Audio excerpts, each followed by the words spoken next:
안녕하세요. 달술입니다. 오늘은 경매와 공매의 차이점에 대해서 알아보도록 하겠습니다.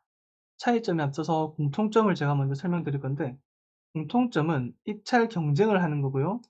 그중에서 가장 높은 가격을 제시하는 사람이 소유권을 취득한다라는 것은 경매와 공매 모두 동일합니다. 그렇다면 어떤 차이점을 가지고 있는지 알아보도록 하겠습니다. 첫 번째로는 신청 채권자입니다. 경매는 돈을 빌려주고 돌려받지 못한 개인, 은행, 보험사, 즉 일반 채권자의 신청에 의해서 진행이 됩니다. 반면에 공매는 국세징수법에 따라서 세무서나 관공서, 세금을 징수하기 위해서 진행되는 겁니다.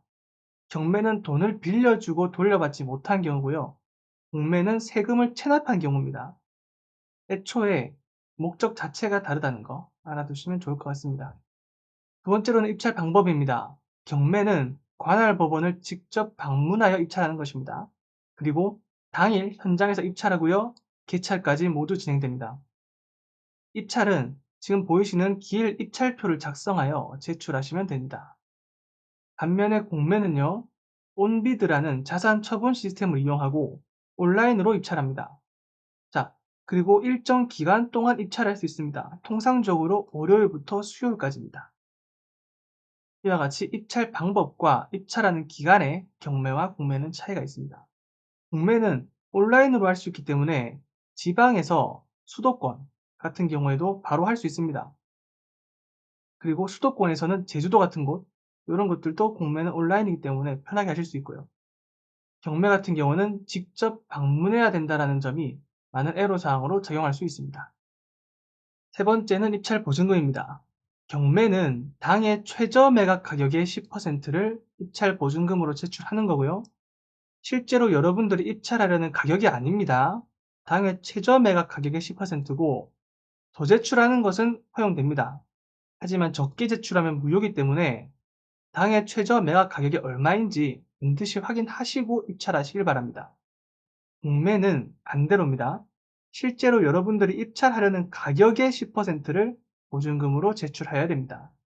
이렇게 정리를 하고요. 네 번째는 강제 집행을 하기 위한 집행 권한입니다. 임차인을 명도하기 위해서 대항력 없는 임차인이겠죠. 명도가 협의가 잘 안 될 경우에 마지막 수단으로 강제 집행을 선택합니다. 강제 집행은 함부로 할 수 있는 게 아니고요. 강제 집행을 하기 위한 명분이 필요합니다. 이 명분을 경매에서는요.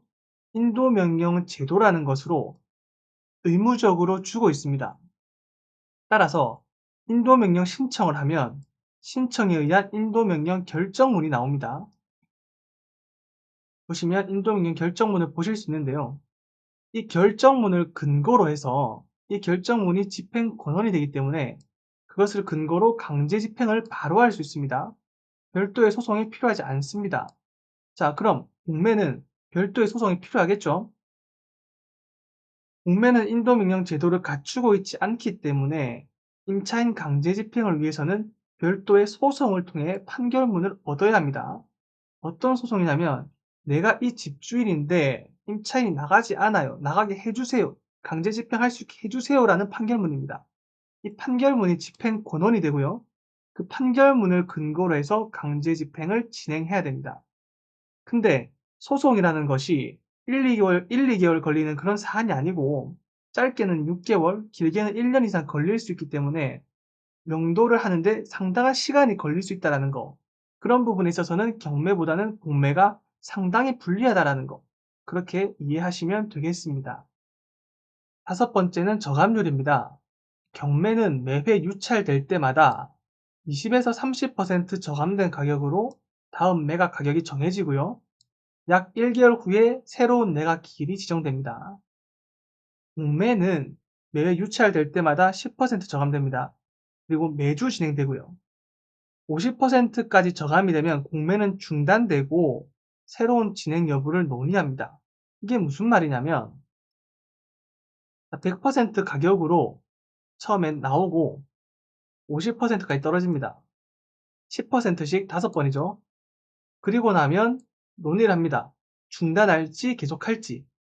만약에 계속한다라고 하면 이 가격부터 시작해서 다시 절반인 25%까지 진행을 합니다.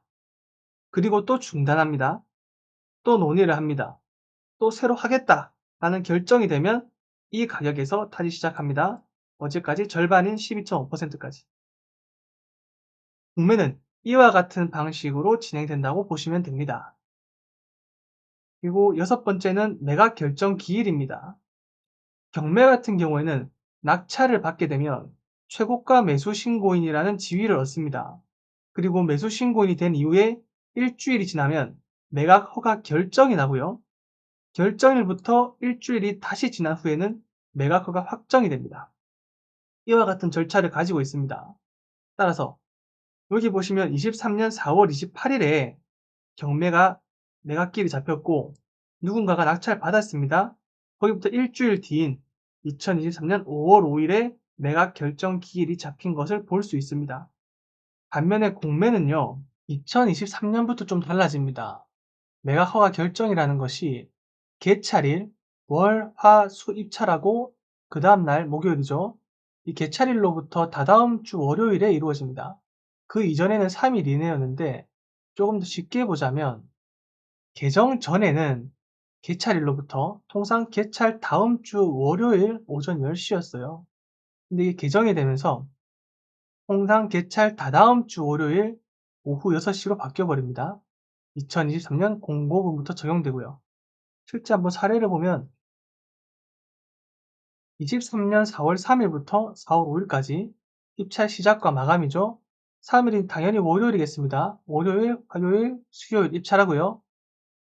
6일날 목요일날 개찰합니다.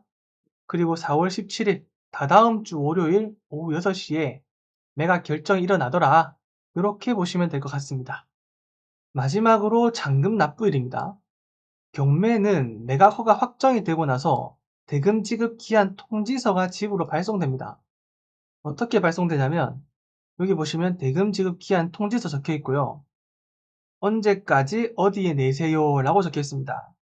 이 대금 지급 기한이 2019년 10월 6일까지라고 되어 있는데 통상적으로 매각 허가 확정이 되고 나서 30일 이내로 정해집니다. 그래서 경매는 잔금 납부일이 이렇게 정해지는구나 라고 알고 계시면 되고요. 공매는 좀 다릅니다. 기준 금액에 따라서 납부 기한이 달라집니다. 3천만 원을 기준으로 하고요. 3천만 원 미만이라면 7일입니다. 3천만 원 이상이라면 30일의 납부일을 가지고 있더라 라고 이제 보시면 될 것 같습니다. 이거 외에도 경매와 공매의 차이점은 훨씬 더 많습니다. 하지만 제가 생각했을 때 기본적이고 중요하다고 생각되는 7가지만 뽑았기 때문에 이 정도만 이해하시고 알고 가셔도 충분할 것 같다는 생각이 듭니다. 자, 여기까지 해서 경매와 공매의 차이점에 대해서 알아보았습니다. 감사합니다.